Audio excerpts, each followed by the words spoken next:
செல்ல இருக்கும் போது கேட்காம அள்ளி கொடுத்துட்ட என்ன செய்ய தனியாக போயிட்ட மனமே ஆறு நிரந்தரம் இங்க யாரு மனமே ஆறு நிரந்தரம் இங்க யாரு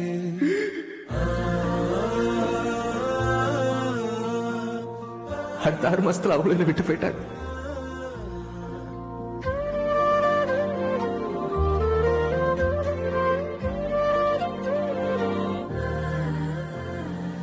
ஒரு கட்டத்துல யாருக்காக வாழ்றோம்னு தோணுச்சு. உலகம் ஒதுங்கி போ சித்தரலான்னு முடிவு பண்ணேன்.